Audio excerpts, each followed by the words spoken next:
만약에요, 대출 심사를 사람이 아니라 AI가 한다면 이게 더 공정할까요? 아니면 더 위험할까요? 음, 내 집 마련이나 자동차 구매 같은 정말 인생의 중요한 순간에 기계가 당신의 재정 상황을 판단한다? 솔직히 이 아이디어 어떻게 들리세요? 선뜻 마음이 가진 않죠. 그쵸. 오늘 저희가 함께 파헤쳐 볼 자료가 바로 이 질문의 최전선에 있는 한 AI 기반 대출 플랫폼 그 CTO와의 인터뷰입니다. 네. 저희의 오늘 목표는 이 자료를 통해서 AI가 공정성이라는 개념을 어떻게 보고 있는지, 또 예측 불가능한 경제 위기는 어떻게 감지하는지, 그리고 이게 앞으로 5년, 10년 뒤에 우리의 대출 방식을 어떻게 바꿔놓을지 그 핵심을 한번 짚어보는 겁니다. 네. 오늘 대화의 실마리를 쥐고 있는 단어가 하나 있는데요. 바로 유사성입니다. 유사성이요? 네. AI한테 비슷한 두 사람이라는 게 과연 뭘 의미할까? 이 질문에 대한 답이 인터뷰를 보니까요. AI 대출의 철학 전체를 관통하고 있더라고요. 아, 네. 바로 그 지점에서 시작해보죠. AI가 특정 그룹에 불리하게 작용하는 편향 문제. 이거는 뭐 항상 따라붙는 꼬리표 같은 거잖아요. 그렇죠. 빠지지 않는 얘기죠. 그런데 인터뷰에서 이 CTO가 아주 도발적인 말을 합니다. 비슷한 두 사람을 다르게 대하는 건 오직 인간만이 할 수 있는 일입니다. 컴퓨터는 데이터를 그대로 따를 뿐이죠. 네.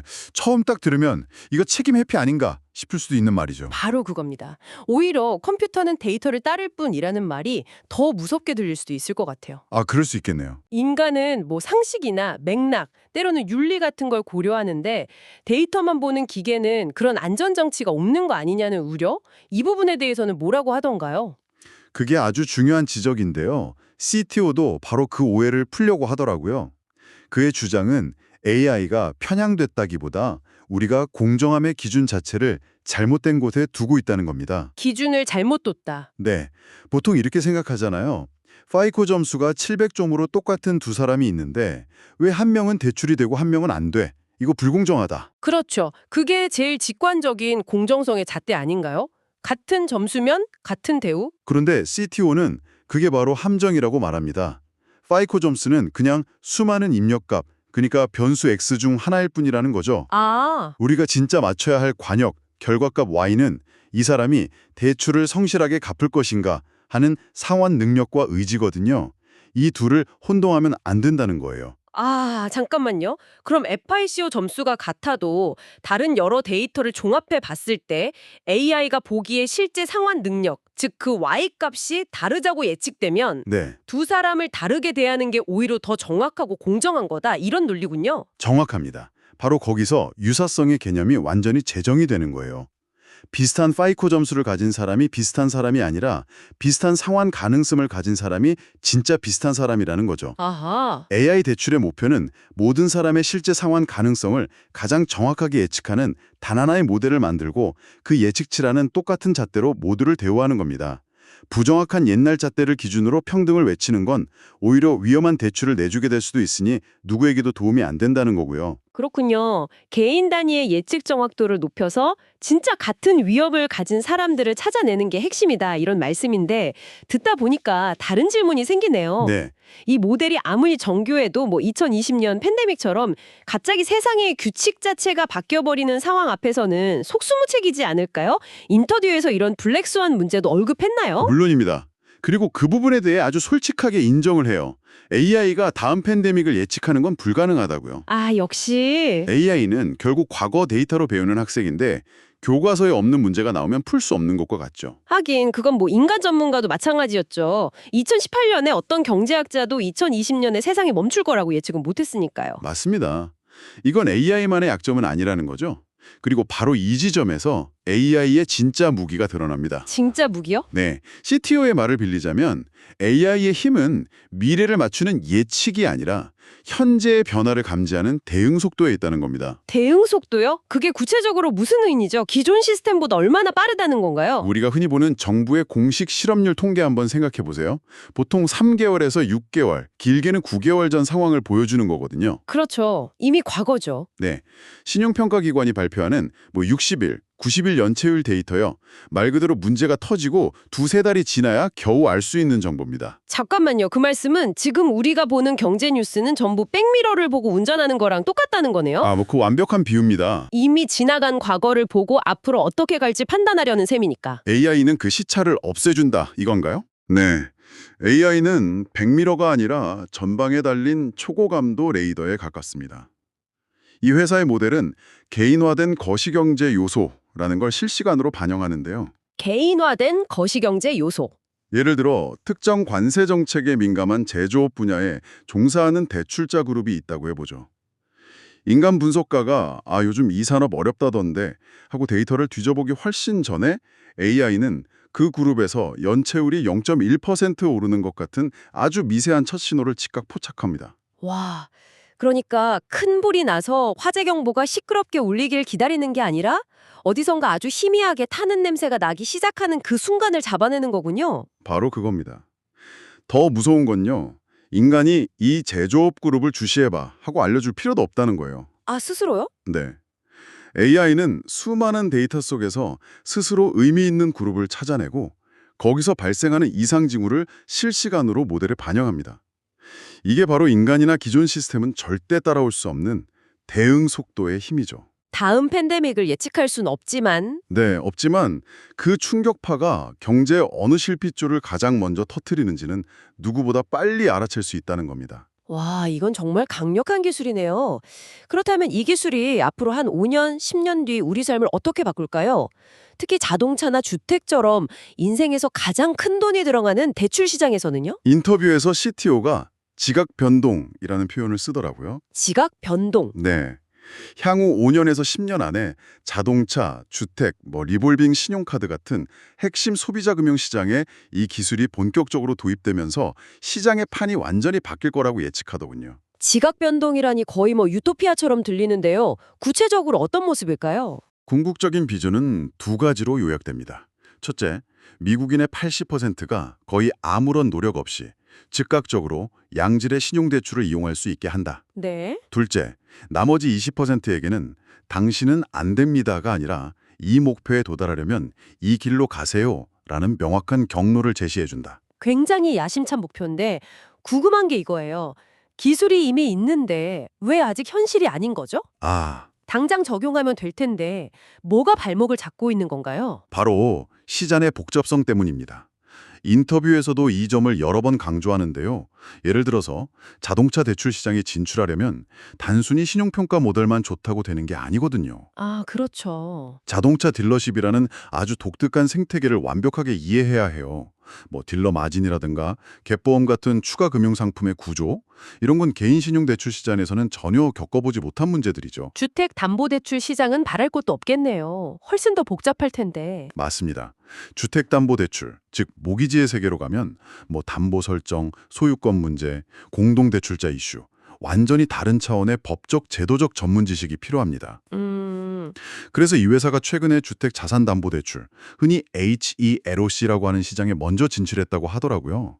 이걸 발판 삼아서 더 복잡한 주택시장의 메커니즘을 학습하고 있는 셈입니다. 결국 이 모든 기술 발전이 청취자 여러분의 삶에 가져올 변화는 이거겠네요. 마음에 쏙 드는 집을 발견했을 때 대출 승인을 며칠씩 기다리다가 다른 사람에게 뺏기는 일, 이게 사라질 수 있다는 것. 그렇죠. 기회를 놓치지 않게 되는 거죠. 그리고 만약 지금 당장 자격이 안 된다면 그냥 거절이라는 차가운 통보만 받는 게 아니라 앞으로 뭘 어떻게 해야 하는지 구체적인 로드맵을 손에 쥘 수 있게 된다. 이런 의미로 들립니다. 네, 맞습니다. 자, 인터뷰로 마지막에 단답식 문답 코너가 있었는데요. 여기서 정말 의외의 답변들이 많이 나왔습니다. 네, 아주 흥미로웠습니다. 첫 질문이 AI 대출 발전의 가장 큰 병목 현상은 무엇인가? 였는데 단기적으로는 더 나은 데이터를 꼽았지만 장기적으로는 응답 지연 시간, 즉 레이턴시라고 답했어요. 레이턴시요? 네, 얼마나 똑똑하게 계산하느냐를 넘어서 얼마나 순식간에 답을 내놓느냐가 승부처가 된다는 거죠. 2030년에 이 회사의 가장 강력한 경쟁력은 데이터일까? 유통망일까? 이런 질문도 있었죠. 한치의 망설임도 없이 데이터라고 하더라고요. 아, 역시 데이터군요. 네, 아무리 좋은 판매 채널을 가져도 결국 대체 불가능한 고품질 데이터를 가진 쪽이 시장을 지배할 거라는 확신이 보였습니다. 제가 듣다가 정말 네 하고 되물었던 답변이 있었습니다. 저도 뭔지 알 것 같습니다. 대출 심사할 때 추가로 딱 한 가지 정보를 더 받을 수 있다면 뭘 원하냐는 질문이었잖아요. 네. 아니, 다른 건 다 그렇다 쳐도 모든 대출 신청자의 운전 기록이라니요. 대출 상환 능력이랑 과속 딱지가 도대체 무슨 상관이라는 걸까요? 그렇죠. 저도 처음엔 그 생각했는데 아마 이런 의도일 겁니다. 운전 습관 데이터가 그 사람의 위험 감수 성향이나 규칙 준수 여부, 다시 말해 책임감을 보여주는 굉장히 강력한 대리 지표가 될 수 있다고 보는 거죠.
아, 소득이나 부채 같은 전통적인 금융 데이터에서는 전혀 볼 수 없는 완전히 새로운 차원의 인간 행동 데이터 인삼입니다. 그리고 가장 대담한 예측도 있었죠?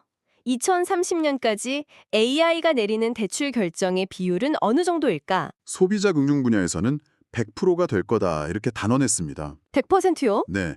10년 안에 거의 모든 소비자 대출 결정이 인간 개입 없이 AI에 의해 이루어질 거라는 정말 엄청난 전망이죠. 마지막 질문에 대한 답이 특히 인상 깊었습니다. AI가 없애는 직업이 아닌 새로 만들어낼 금융 직업은 무엇일까? 네, 금융 카운슬러라는 답이 나왔습니다. 금융 카운슬러? 네, AI가 대출 속도, 금리, 승인 여부 같은 모든 기술적이고 계산적인 문제를 완벽하게 처리해주면 역설적으로 사람들은 더 인간적인 조언을 갈망하게 되라는 통찰입니다. 아, 그러니까 기술이 복잡한 계산을 다 해주니까 우리는 비로소 그래서 이 돈으로 내 인생에서 뭘 하고 싶은가 같은 더 본질적인 질문에 집중할 수 있게 된다는 거군요. 맞습니다. 정말 흥미로운 역설이네요. 네, 자신의 인생 계획과 돈의 철학에 대해 깊이 상담해주고 때로는 감정적인 지지를 해줄 수 있는 인간 전문가의 역할이 오히려 더 중요해진다는 이야기입니다. 오늘 탐구를 정리해 보겠습니다. 첫째, AI에게 공정성이란 8코 점수 같은 낡은 입력값을 똑같이 취급하는 게 아니라 상환 능력이라는 본질을 가장 정확하게 예측하고 그 결과를 모두에게 동등하게 적용하는 것이었습니다. 네, 둘째, AI의 진짜 무기는 미래 예측이 아니라 누구보다 빨리 현재의 미세한 변화를 감지하는 압도적인 반응 속도에 있었습니다. 맞습니다. 으로 나아가고 있다는 걸 확인했습니다. 오늘 대화를 마무리하면서 청취자 여러분께 생각해 볼 만한 질문 하나를 던지고 싶습니다. 인터뷰 내내 브룩스 CTO는 시장에서 남들보다 앞서 나가기, 즉 알파를 창출하려면 상상 이상으로 진지하고 엄격한 노력이 필요하다고 강조했습니다. AI가 대출 심사처럼 복잡한 의사결정을 거의 완벽하게 자동화하는 시대에 개인으로서 우리에게 제대로 된 금융 공부란 과연 무엇을 의미하게 될까요? 최고의 분석 도구가 너무 복잡해서 그 속을 들여다볼 수 없는 AI 모델일 때 당신의 재정적 삶을 관리하기 위해 당신 자신만의 우위, 애지를 어디서 또 어떻게 찾아낼 수 있을지 고민해 볼 문제입니다.